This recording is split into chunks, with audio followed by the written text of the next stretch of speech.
From unexpected pitchside brownouts to streakers burying it all, football isn't just about goals. It's got its share of jaw-dropping, stomach-churning moments. Ready to see some cringe-worthy stuff? Number 1. Robbie Robinson vomits. While playing on the same team as Messi might seem like every footballer's dream, it was a bit more than that for Robbie Robinson. During Messi's debut with his new club, Inter Miami, Robbie embarrassed himself on the pitch. The poor 24-year-old puked, and as you would expect, millions of people had something to say about it. The DRV Pink Stadium was filled with celebrities like LeBron James and Kim Kardashian in attendance. Most fans said the pressure of playing with the GOAT got to Robbie. Others just thought it was really funny. Aside from the puking, we could very well say that it was a pretty great day for Robbie's team as they sealed a win during extra time. Messi didn't disappoint as he scored the winning goal, but if you thought Robbie's little show was gross, then you haven't seen anything because this next player literally soiled his pants. Number 2. Who on pitch? We've all had that one time where we really had to use the restroom during a presentation or an important meeting. Now imagine being in a stadium full of people screaming at the top of their voices and fans watching your every move during a World Cup match. Gary Lineker couldn't hold it in anymore, but the game wouldn't stop just because he needed a 5-minute break to empty his bowels. He had already scored 4 goals for his team in the 1990 edition of the World Cup, helping them to get to the semi-finals. The debacle happened during England's match against Ireland. After the deed was done, all he could do was sit on the field and stare, looking at his teammate Gary Stevens, who asked about how he was feeling. Quite a way to get your name to the history books. Number 3. Naked streaker. Desperate times call for desperate measures. Fans of the Dutch league team, Rijnsburg's Boys FC, didn't hold back as their team played against the top dogs. Before the match, AFC was leading, and the Rijnsburg's boys were in 7th place, so some of the fans of the stadium had planned to do something crazy in the team's favor. After the match started, it didn't take long for them to release their secret weapon onto the field. A stripper named Foxy ran across the field right when AFC was just about to take a free kick. On one side of the stadium, the fans had thrown paper and other things to distract the officials. Once that was done, Foxy jumped down from the other side and ran across the field, hoping to set the players off. We don't know if the AFC players got pissed off, but we're sure they gave their opponents some beating. The result was honestly not worth all the trouble. Although the game ended 6-2, we've got to admire the resilience of RBF fans. Number 4.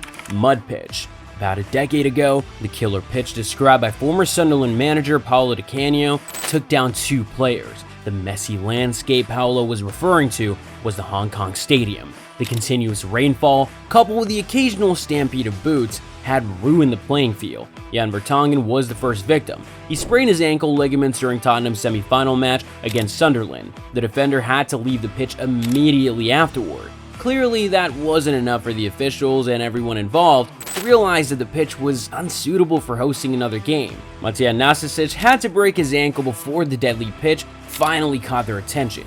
Matija sustained his injury during the finals between his team, Mackems and Manchester City. Eventually, his team took the Barclays Asia Trophy home after winning 1-0. Would the outcomes have been different if the field was in a better condition? I guess we'll never know, but one thing we do know is that even the very best players have their off days. Number 5. You see, Robbie Robinson throwing up at the DRV Pink Stadium might have been hilarious or messy, maybe, but what if we told you that Messi has done the same thing at least half a dozen times in his career? If you're a big fan of the Argentine, you should know that this used to be a problem for him. One minute he'd be on the pitch ready to play, the next he would run off to do his business. It happened a couple of times when he was playing for Barcelona and Argentina. Everyone thought he vomited because he was constantly under pressure and had to meet expectations. But Messi explained that this was not the reason. He said it was just because he wasn't eating well, and that all it took was a change in his diet to stop it. And that adds up since he's been doing fine for a while. Number 6. Naked streakers, June 19th. But it kinda looks like hormones are running up strong this year. A disabled man and his friend interrupted the Cheatham Cup match between Auckland City and Buckland Beach. These ones weren't coerced or paid to do anything. They thought it would be funny to run across the field with their bare bodies. And unsurprisingly, the crowd of spectators roared with laughter and even cheered them on. As you can imagine, this only made things worse. With how things were going, the day probably needed some form of entertainment to lighten the mood, considering that Auckland City had brutally beaten their opponents and were 9 goals ahead. How ridiculous. But you know what's even more ridiculous? playing on a dirty pitch. Number 7. Dirty pitch. You're used to seeing teams play on world-class turfs with lush green grass, but there's some smaller teams that don't get so lucky. As you can see, the players keep kicking sand into the air and embarrassing themselves with every missed shot. How did no one get mud into their eyes? Or is that loamy soil? It's hard to tell because I know absolutely nothing about agricultural science, but there's so much dirt on everyone's jersey and you can't help but wonder why this match was televised in the first place. Number 8.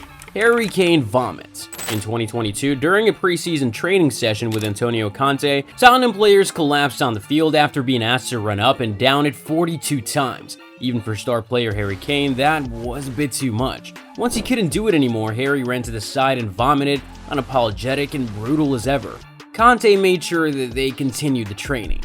The team had gone to South Korea for the preseason tour, and Conte decided to take them on a spin. According to him, that was the push they needed to improve, and just so that we know his definition of improvement, here is an overview. From the 76 matches he oversaw, the 53-year-old finished in North London with 40 wins and 23 defeats. At least the club qualified for the UEFA Champions League in his first season in charge. Well, looks like we ain't done with the puking just yet, because we have a youngster who kinda did just the same thing. Number 9.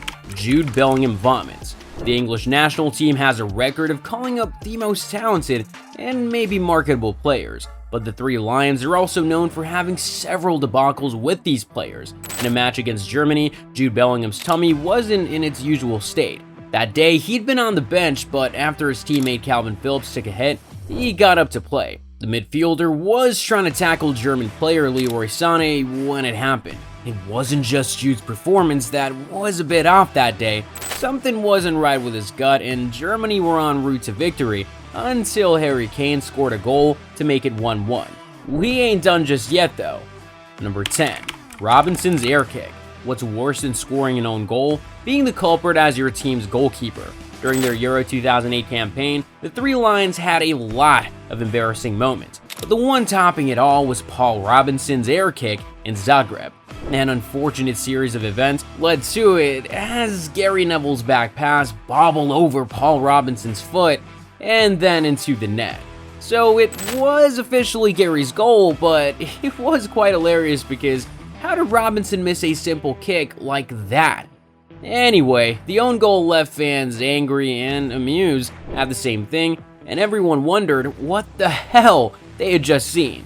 But for Gary and Robinson, all they could do was look away in shame and disbelief. But it's all part of the game in the end, and we've got to deal with the good, the bad, and the ugly.